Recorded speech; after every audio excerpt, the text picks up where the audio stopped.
Success जान के YouTube channel में आपका स्वागत है। दोस्तों, आज हम पढ़ेंगे मैथ और रीजनिंग के कुछ इम्पोर्टेंट सवाल जो कि परीक्षाओं में बार बार पूछ लिए जाते हैं। तो आइए देखते हैं पहला प्रश्न।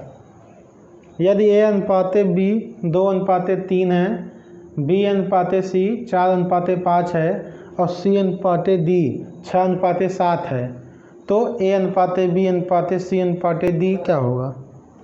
तो आप देखिए सवाल कैसे करेंगे। सबसे पहले आप लिख लेंगे a अनुपाते b अनुपाते c अनुपाते d। अब आप क्या करेंगे, a अनुपाते 2:3 है तो आप इसे लिख लेंगे नीचे। अब आपको b अनुपाते c लिखना है। अब यहाँ पे b पहले से है तो आप कहाँ लिखेंगे? नीचे लिखेंगे, क्योंकि यहाँ पे आप b नहीं लिख सकते। तो आप नीचे लिखिए 4:5। अब c अनुपाते d है 6:7, तो आपको c यहाँ लिख नहीं सकते तो आप नीचे लिखेंगे। तो c अनुपाते d हो जाएगा 6:7। फिर अब क्या करेंगे, आप ध्यान दीजिएगा, ये जो आपको खाली जगह दिख रहा है c के नीचे, d के नीचे, a के नीचे, तो आपको अगर खाली जगह आपको पीछे दिख रहा है तो आप उस लाइन का आखिरी नंबर देखेंगे और उसी को भर देंगे। यहाँ पर देखिए आखिरी नंबर 5 है तो आप 5 भर देंगे। अगर सीरीज में शुरू में जगह खाली है, अगर शुरू में जगह खाली है तो आप उस लाइन का पहला नंबर देखेंगे और उसको आप भर देंगे। यहाँ पर देखिए 6 तो आप 6 भर दीजिए। तो आप देखिए ये आपने लिख लिया। अब आपको कुछ नहीं करना है, आपको इन सब का मल्टीप्लाई कर लेना है नीचे की तरफ। तो आप जब करेंगे तो 2 चौक 8 छंग 48, 3 चौक 12 छंग 72, 3 पचे 15 छक्का 90, 5 तिहाई 15 सत्ते 105। तो आपका देखिए ये a अनुपाते b अनुपाते c अनुपाते d आ गया। इसको आप सॉल्व करना चाहें तो आप देखिए, इसको आप सॉल्व करेंगे 3 से 16, 24 तिहाई 72, 30 तिहाई 90 और 35 तिहाई 105। तो आपको जो फाइनल आंसर आएगा वो आएगा 16:24:30:35। तो आपका a अनुपाते b अनुपाते c अनुपाते d आपका आंसर आ गया। ये समझाने के लिए था, आपको टाइम लग रहा होगा भले ही, लेकिन जो आप प्रैक्टिस कर लेंगे तो ये मुश्किल से 4 से 6 सेकंड का आंसर है। इस क्वेश्चन को 4 से 6 सेकंड में, बहुत ज़्यादा होगा तो आप 10 सेकंड ले सकते हैं इस सवाल को सॉल्व करने में। चलिए अगला सवाल देखते हैं। 51⁻16 - 1 किससे पूर्णतः विभाजित होगी? तो ऑप्शन ए है 12, 11, 13, 14। तो आप देखिए सवाल को। तो यहाँ आप देखिए जो 51⁻16 और -1 है, तो क्या मैं 1⁻16 लिख सकता हूँ? 1 कुछ भी हो। तो आपने एक कॉन्सेप्ट पढ़ा होगा a⁻n - b⁻n। अगर n सम संख्या है, जो पावर है वो इवन नंबर है, तो इसके 2 फैक्टर कम से कम जरूर होंगे। एक होगा a+b, एक होगा a-b।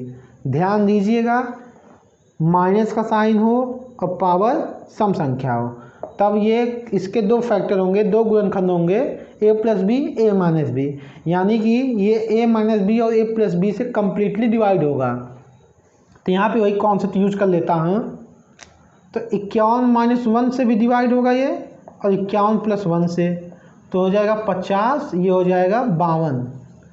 यानी कि ये 50 और 52 से कम्प्लीटली डिवाइड होगा, लेकिन ऑप्शन में न तो 50 है न तो 52। अब आप देखिए ऑप्शन में हमें 13 दिख रहा है, तो आपको पता है जो 52 है वो 13 चौके 52, यानी कि जो संख्या 52 से डिवाइड है कम्प्लीटली, वो तो 13 से कम्प्लीटली डिवाइड होगी ही।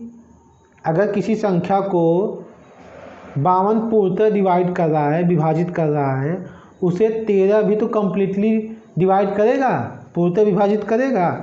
तो यानी कि आपका आंसर हो जाएगा 13, यानी कि 13 इसे कम्प्लीटली डिवाइड करेगा, पूर्णतः विभाजित करेगा। अगला सवाल देखिए।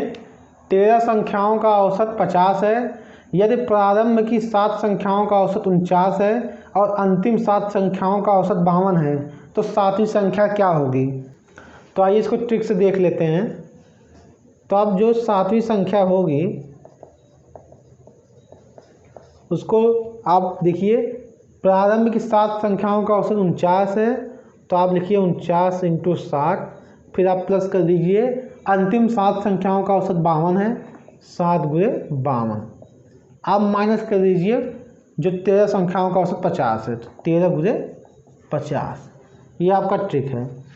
अब आप 49 × 7 करना चाहें तो आप 50 × 7 कर लीजिए और 7 माइनस कर लीजिए, तो हो जाएगा 343, प्लस आपको 7 × 52 करना है तो आप 7 × 50 कर लीजिए, फिर 7 दूनी 14 ऐड कर दीजिए, तो 364, 13 × 5 = 65, 650।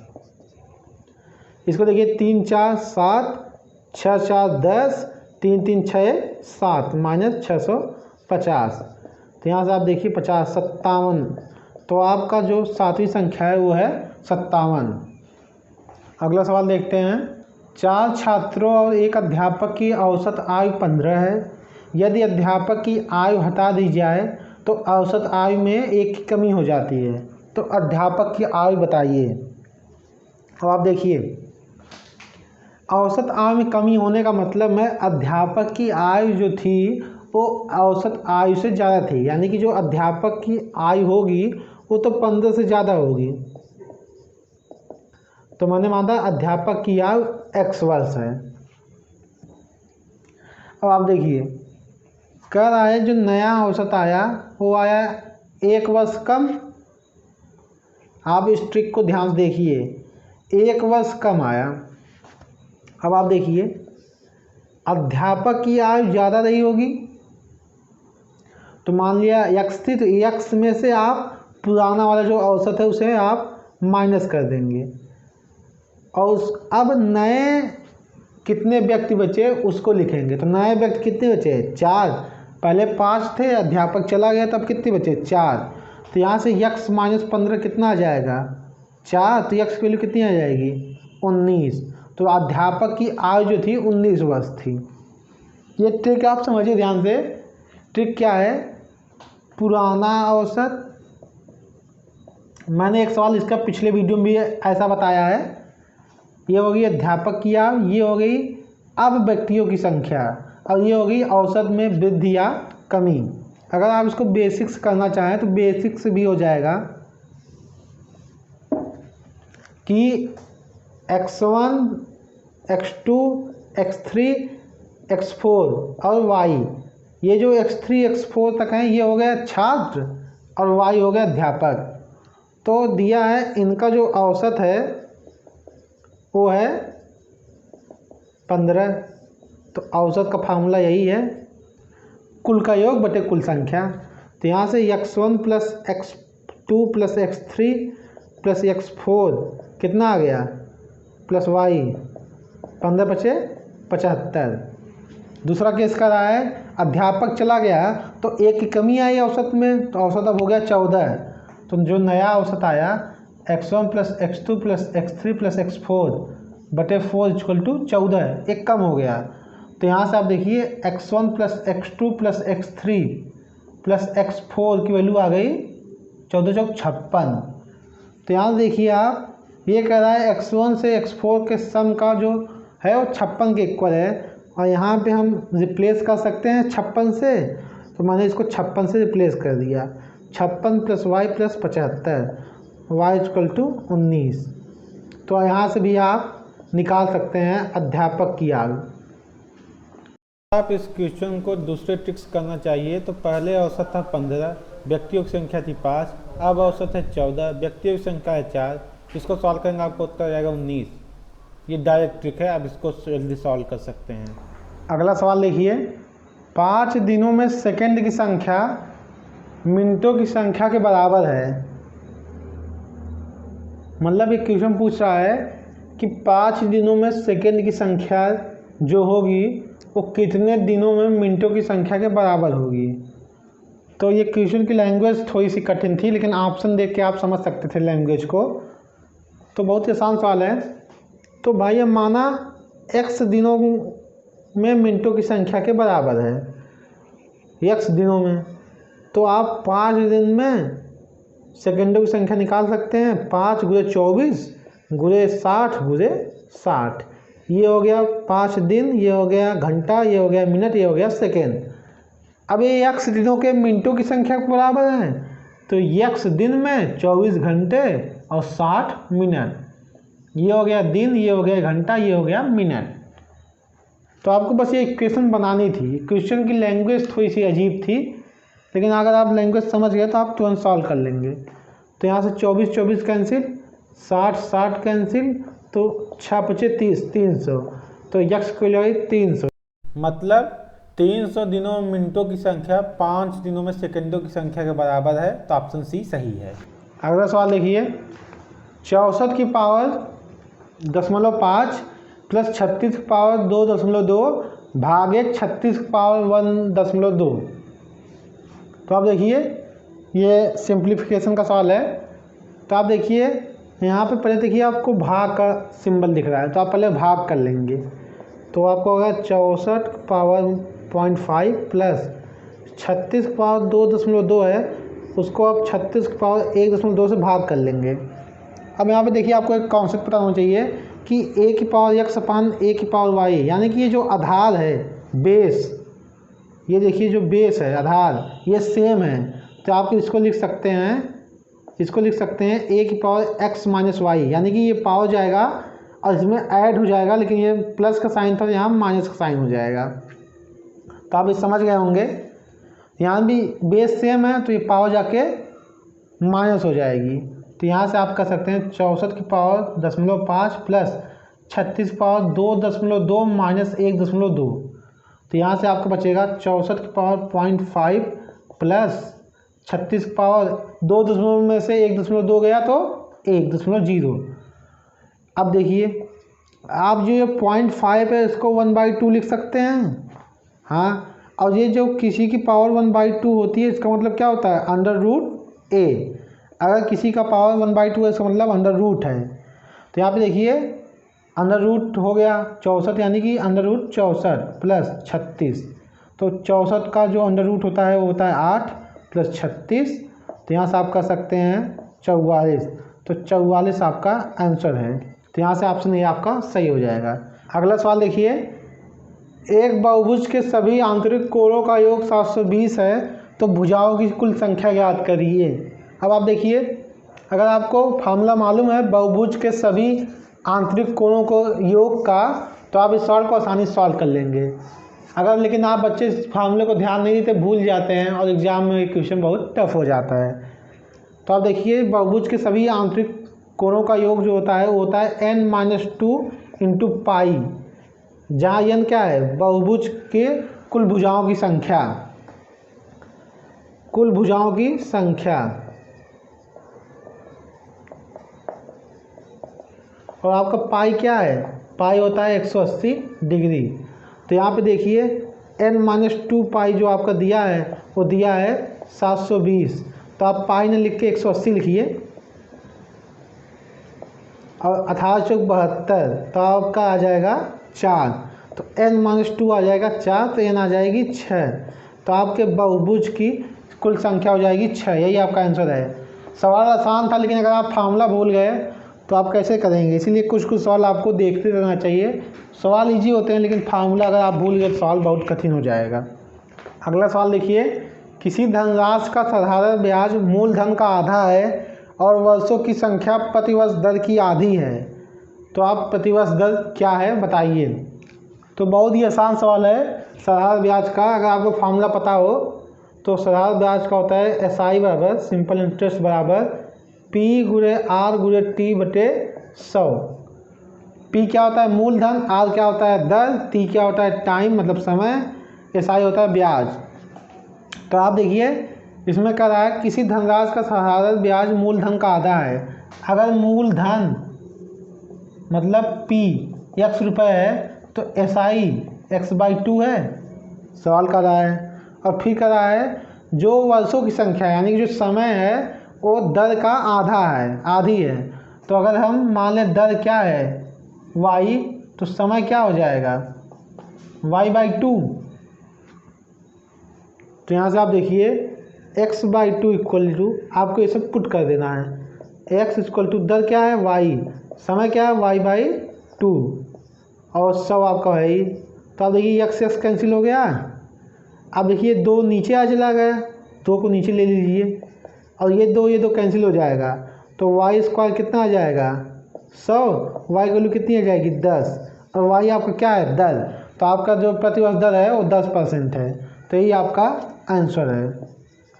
आपका जो दर बताना था प्रतिशत बताना था 10% आपका आंसर है, क्योंकि जब ये बटे 100 कर दिए इसका मतलब जो दर है आपका परसेंट में है।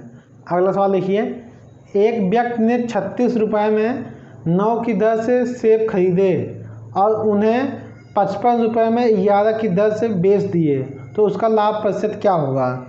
और आपके ऑप्शन थे 20%, 25%, 30% और आपका डी है 40%। ये आपका ऑप्शन था। तो आप देखिए 36 रुपये में 9 की दर से सेब खरीदे। लैंग्वेज यहाँ पे बहुत इंपॉर्टेंट है। यहाँ पे जो लैंग्वेज क्वेश्चन की वो थोड़ी सी अजीब है, लेकिन सवाल बहुत ही आसान है। तो यानी कि व्यक्ति ने 36 रुपये में 9 सेब खरीदे। आपको लैंग्वेज पर समझना है क्वेश्चन कह क्या रहा है। ऑप्शन को भी देख लीजिए, ऑप्शन भी पता चलता है। ये उसने खरीदा और 55 रुपये में 11 सेब बेचे।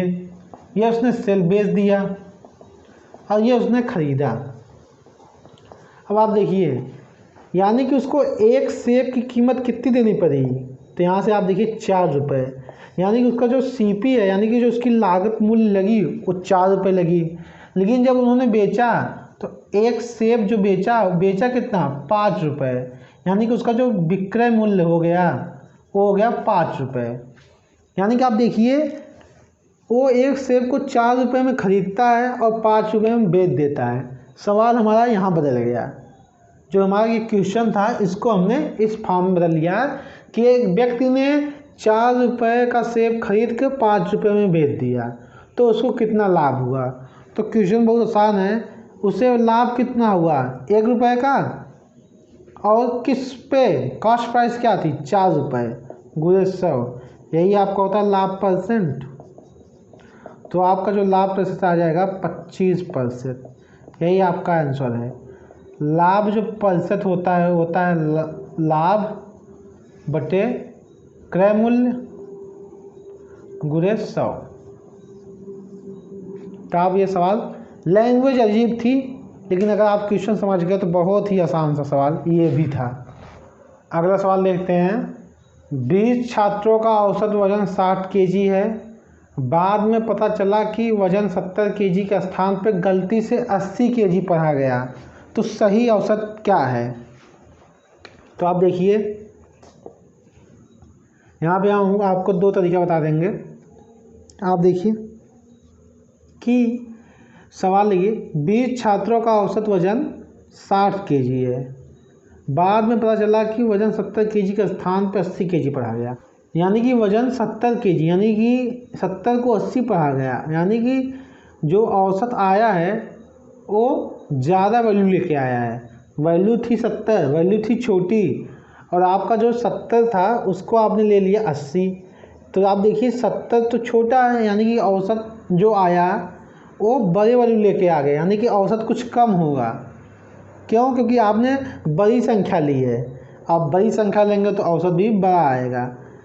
तो आप देखिए कितने का वो ज़्यादा लिया, तो 10 का ज़्यादा लिया।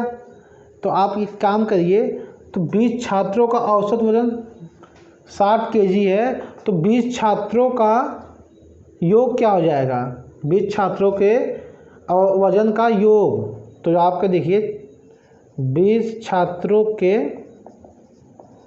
वजन का योग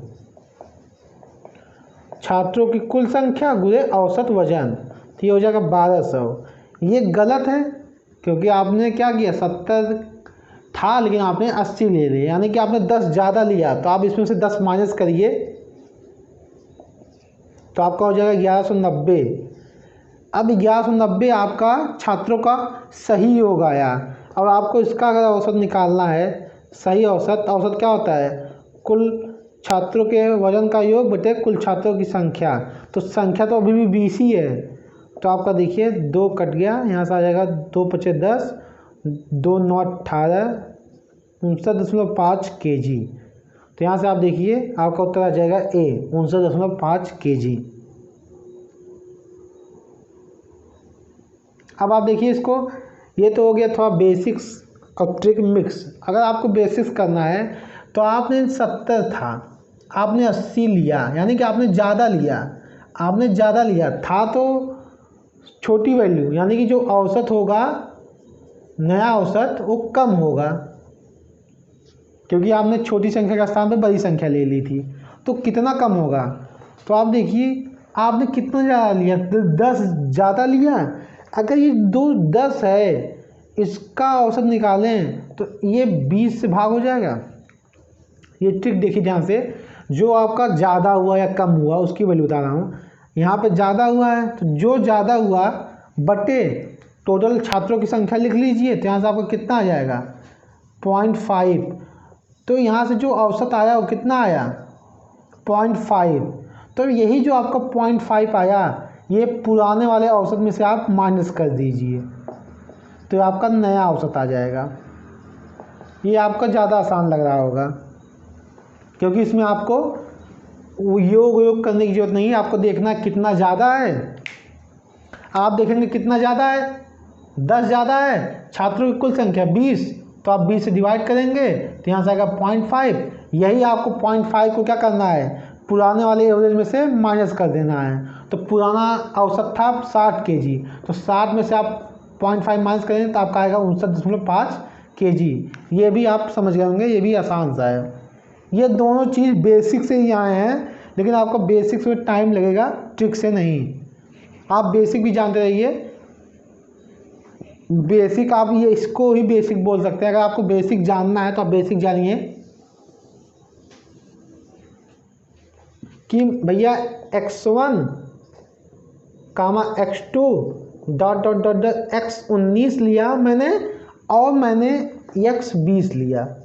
अब ध्यान देखिए, जो x20 है वो एक्चुअल में है 17, ये ट्रू वाला है, लेकिन हमने लिया क्या x20 को 80, ये फॉल्स वाला।